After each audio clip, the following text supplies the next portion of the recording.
Fantasmi del lazzaretto di Sant'Elia a Cagliari. Sembra che alcuni fantasmi si aggirino per gli stanzoni dell'ex lazzaretto di Cagliari.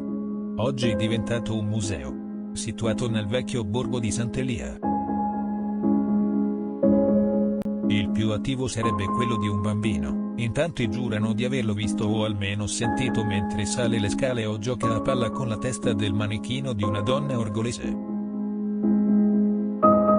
Sembra che non si tratti di una storia creata ad arte per i turisti, ma di fatti realmente accaduti ai custodi durante la notte, quando il locale viene chiuso al pubblico.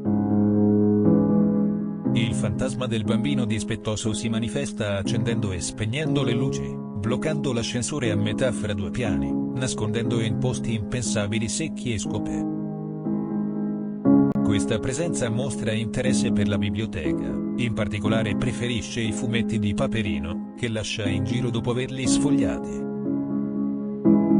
Secondo alcuni inservienti della struttura, lo spettro smonterebbe spesso le teste dei manichini utilizzati nelle mostre per giocarci a palla. In particolare quello che riproduce l'abito di una donna orgolese. Alcuni racconti parlano di un bambino del lazzaretto che giocava spesso con la palla al centro nel cortile della struttura.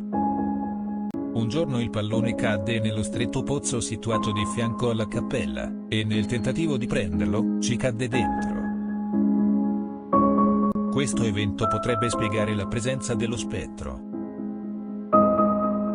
Nella sala musicale, in cui era presente una mostra sulle launeddas, lo spettro si mise a soffiare negli strumenti all'interno delle sale deserte. Una sensitiva, che preferisce rimanere anonima, è stata nelle stanze del piano terreno più volte, e ha rilevato la presenza di numerose anime. Oltre il bambino, pare ci sia una bambina. Si chiama Anna e si aggira per le stanze portando sempre con sé una bambola di pezza.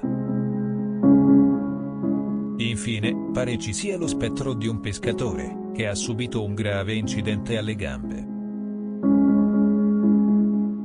La struttura venne edificata nel 1600 all'esterno delle mura cittadine, per fronteggiare l'epidemia di peste che colpì la città, e migliaia di persone morirono al suo interno.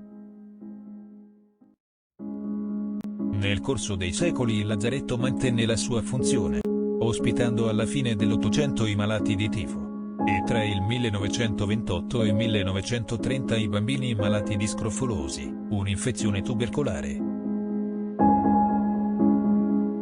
Al di là di quello che si crede, visitando il piano terra del lazzaretto con la consapevolezza dei tragici eventi passati, si percepisce quanta sofferenza umana permea quelle stanze. Proprio come un fantasma che non può andare via.